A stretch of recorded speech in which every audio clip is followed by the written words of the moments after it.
Olá, me chamo Matilde Leal, sou da área de Seguro Saúde e também estou na TV Relacionamento.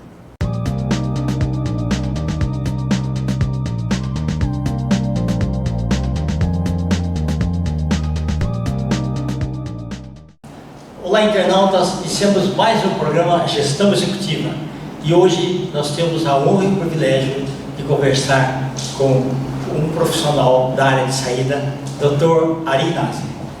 Doutor, muito obrigado, viu? Obrigado, gratidão. É um prazer estar aqui com vocês. Perfeito. Doutor Ari, conta um pouquinho para os nossos internautas onde você nasceu, tá? Um pouquinho da sua trajetória profissional e a grande dúvida dos internautas, principalmente aqueles que estão no último ano de ensino médio, é a escolha da carreira. Sim. Como que aconteceu? Já era família de médicos? Foi influência de alguém? Em que momento da sua vida que falou assim, eu quero seguir o caminho da medicina? Então, é uma pergunta legal.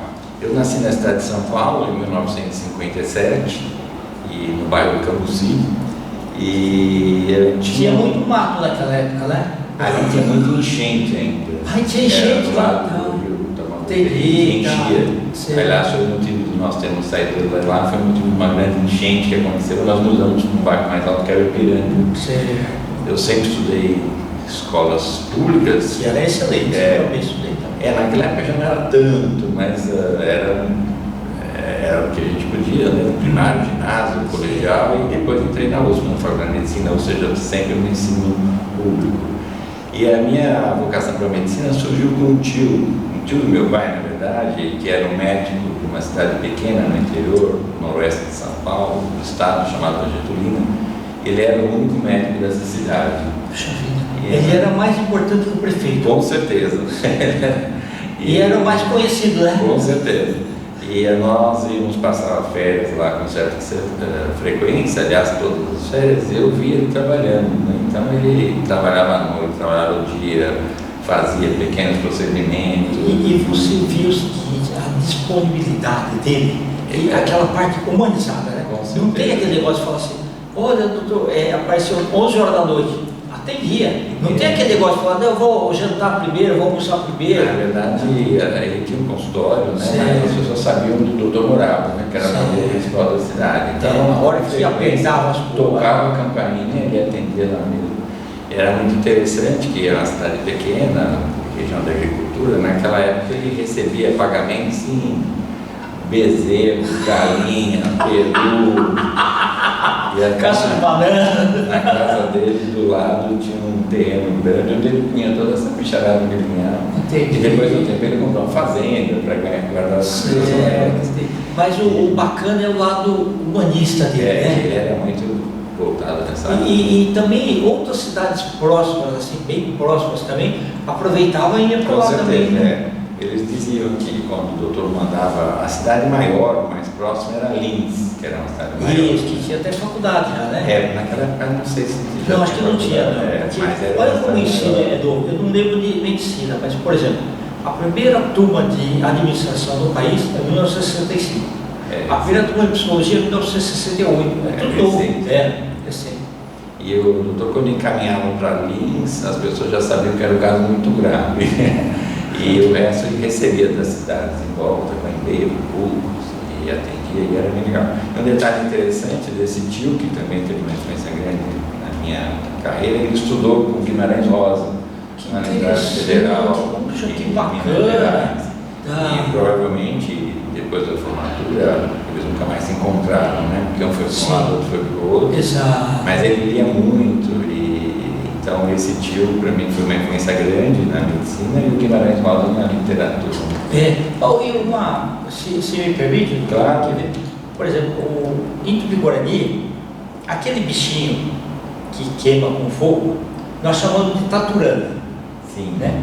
Mas em Tupi-Guarani o certo é tatarana. Né? Tatá é fogo, é igual, por exemplo, boi tatá, é a cobra de fogo. Né? Então, aqui escreveu taturana, mas então tatá é fogo, irana é como se fosse fogo. Assim é a tradução. Né? O bichinho, o índio fala, como se fosse fogo, a gente chama de taturana. E o Guimarães Rosa achou tão interessante esse fato que ele escreveu sagarana, como se fosse uma saga.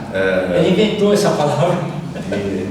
Só para aproveitar isso, você falou dele. E na verdade ele trabalhou como médico, né, por um bom período, e foi trabalhando como médico no Brasil Profundo que ele viu as histórias que depois se transformaram em livros, né? A inspiração dele foi como trabalho. Sim, verdade. Tá. E nas viagens aí ele retratou direitinho, né? As localidades, tudo. E ele foi, com 59 anos, ele foi indicado para o Nobel, né? Sim. Só que morreu de um infarto do miocárdio antes do concurso. Então, bastante jovem, né? Exatamente. 59 anos, ele morreu no ano que foi indicado, por ironia do destino. Lógico. E o interessante, a longevidade não tinha naquela época, né? Com certeza, Eu lembro que eu sou de 54. Eu sou de 56. Isso. E lá em Monte Alto, onde eu estava lá, então a pessoa morria com 45 anos e falava que já estava idoso. Não, 60 anos, 70 anos era um velho, literalmente. Verdade. Hoje 80 anos é o Jagger. Isso é verdade. Legal. Doutor, e porque o teu tio era basicamente um clínico geral. Né?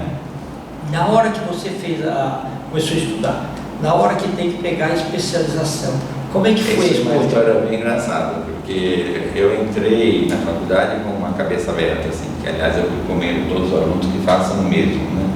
Porque às vezes a pessoa, sobretudo o pessoal atual, eles já entram querendo ser um especialista, então já entram com a cabeça voltada aqui.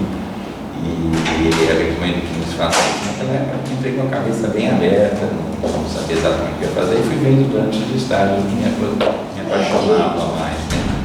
E me apaixonei bastante por gastroenterologia, mas no final, no 5º ano, no estágio da psiquiatria, eu fiquei absolutamente apaixonado pela psiquiatria. E aí eu fiquei em dúvida do que fazer entre gastroenterologia e psiquiatria, e essa história eu conto, as pessoas não acreditam, tinha que resolver como decidir, porque tinha que se inscrever num ou no outro, né? E eu queria cara falou melhor de 3. Virei não seria psiquiatra. Talvez tivesse feito uma carreira feliz também. Mas assim, em determinados momentos assim já na sua carreira, não veio aquela pergunta assim, e se eu tivesse sido um psiquiatra? Sim, ele mexe bem, né? Mas como o gastro, as doenças digestivas têm muito a ver com o emocional, com o tensão. Então, na verdade, tem uma interface grande, né, da gastroenterologia com essa questão emocional. Então, na verdade, essa parte que me atraiu na psiquiatria, eu consigo exercer mesmo na gastroenterologia. Ok, tá. Dessa parte, eu vejo assim, o ser humano, de modo geral, ele acaba esquecendo que o corpo é uma máquina, né? E se ela for comparada a um carro, né? Então você tem lá o comando, né? Que seria o cérebro, né? Que é a direção do carro. Você tem o motor, que seria o coração, né? Tem que ter a manutenção devida em tudo, né? Até aquela parte de olhos e tudo mais. E eu brinco que o nosso corpo humano tem até escapamento. Só que assim, o ser humano, ele muitas vezes ele não dá a devida atenção, né? Primeiro que ele acha que vai durar para sempre, né? E ele tem os abusos, né? O que faz mal na vida da gente são os abusos, né? Das coisas. E lógico que as preocupações tem coisa que a gente não tem, é muito difícil às vezes você gerenciar os momentos de emoção intensa, né? Também. E no meu caso foi assim, até os 33 anos eu achava que eu não precisava nem de convênio médico, nem de hospitais, de saúde de ferro. Só que aí eu tive uma úlcera e 2 gastrites simultaneamente, né? E aí eu falei, puxa, eu preciso começar a cuidar melhor, né? Verdade. E isso vai acontecendo, né, com as coisas. Então, o devido cuidado com o tipo de alimentação que a gente faz, exercício físico, tudo isso faz uma grande diferença. Essa analogia que você fez do corpo com a máquina, eu faço com frequência também, né? Legal. E a nossa máquina, o corpo humano, é uma máquina especial que utiliza a energia de uma fonte de prazeres, que é a alimentação. Sim, verdade. Então, carro que você falou, precisa parar no posto para colocar muito combustível. Isso, exato. A nossa energia vem dos alimentos. A energia física, né? Porque a energia emocional para a alma vem de outros sentimentos. Sim, né? verdade. Mas a energia física para o corpo vem dos alimentos. E os alimentos são uma tentação, né? Muitas vezes essa energia aí, a pessoa exagera um pouquinho nessa abastecimento energético. E aí geram problemas digestivos, de obesidade, de refluxo, uma série de coisas. Você falou uma coisa importante, uma outra analogia com a máquina, além do combustível que você falou, a manutenção, né? A gente tem a ideia que a gente é eterno, né? E não é, a gente tem um processo de semi-decência, né? Nós vamos envelhecendo com o tempo e a gente perde reserva funcional e a gente vai ter que se adaptar e fazer uma manutenção, entre aspas, né? Para manter a saúde por um tempo mais prolongado, dentro do possível. Tem coisa que foge do nosso controle, Verdade. mas as coisas que a gente pode ajudar, né, em termos de hábitos, de alimentação, de comportamento, isso a gente consegue mexer. E aquele negócio do bem de sangue e corrupção é bom, né? Também. Com certeza. E também a espiritualidade, né? Qualquer que seja a religião da pessoa, que vale a fé, né? Acho que falou da energia física, né, que vem dos alimentos, mas a gente precisa ter a vontade de acordar de manhã e trabalhar, né? Essa é uma outra energia, né? Porque dá dos interesses que a gente tem pela vida, pelas pessoas, e espiritualidade também. E isso, essa energia que nos dá, é a cultura, né? A música, cinema, teatro, até a religião, por seu papel nesse sentido, uma fé, né? Sim. Então a gente tem energia do corpo e energia da alma, né? A gente precisa, nesse dimensão de corrupção, precisa ter um equilíbrio dessas energias aí. Doutor, de quando você começou a clinicar, né, e fazer o seu trabalho, a tecnologia tem ajudado bastante, né, ao longo do tempo? Com certeza. Queria que você falasse um pouquinho sobre isso daí. Mudou muito, né? Especialmente eu, quando me identifiquei a gasto, caí no sorteio para fazer cirurgia.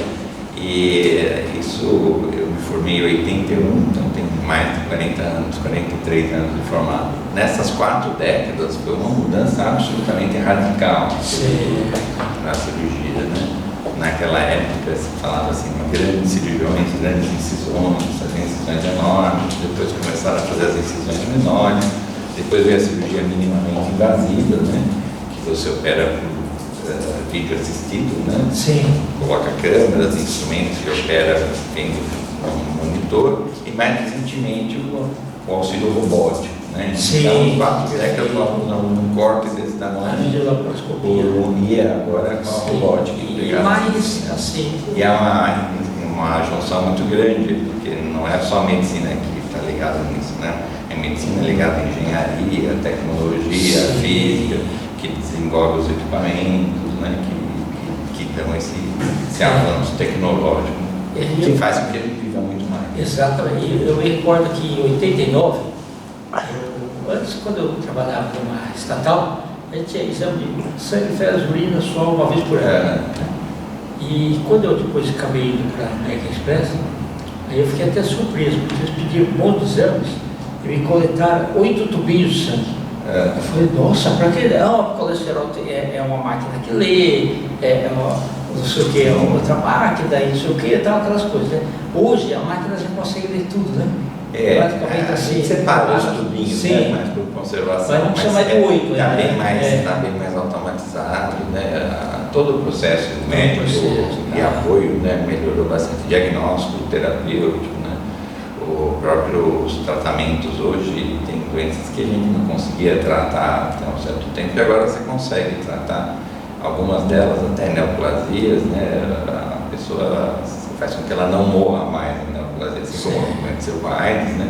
A pessoa convive, mas não morre mais de AIDS. Com muitas neoplasias a gente consegue tornar uma doença crônica, e a pessoa convive com ela e sem morrer daqui. Mas ela consegue manter a qualidade de vida. Manter uma vida, manter teve um avanço grande. Doutor, uma última pergunta aí. Com relação ao que está vindo aí, inteligência artificial, o que você acha que vai melhorar? Isso acho que tem que ser usado com muito cuidado, né? Eu acho que a na minha área, eu trabalho com métodos diagnósticos, né, para ver refluxo e para ver a motilidade do esôfago. E essa, por exemplo, a motilidade do esôfago é um traçado gráfico que pode ser reproduzido e alguém pode entender aquela imagem, mesma coisa da radiologia. Então, sem dúvida, acho que esse recurso está chegando, algumas áreas já chegou de modo concreto, sobretudo na radiologia, e dentro em breve muitas outras áreas vão contar com esse recurso. Mas a gente, quando fala em inteligência, tem a ideia que tem uma autonomia nessa inteligência. Né? Essa inteligência é um apoio, como se fosse uma grande base de dados, mas a autonomia para esse sistema quem dá é o humano. É verdade. A interpretação disso aí é o humano. O direcionamento disso, mas sem dúvida é um instrumento que já chegou e no futuro vai ser mais presente na vida de todo mundo, não só na medicina. Verdade. Doutor, estamos nos instantes finais. Você pode deixar seus contatos? Instagram, rede social? Então, o Instagram é Nazi. Acho que não tem ponto. É Ari com Y Nazi. Nesse Instagram, eu não publico nada de medicina. Eu falo de literatura, de fotografia, de cinema, é bem variado. E o meu contato como médico é Ari com Y.Nasi, N-A-S-I, @HC, que é o Hospital das Clínicas, .fm, que é Faculdade de Medicina, .usp.br. Acho que depois vai na legenda, fica mais fácil. Doutor Ari, muito obrigado. Internautas, com os agradecimentos então a esse fantástico profissional, doutor Ari Dazi, nós finalizamos mais uma gestão executiva. Um grande abraço e até a próxima.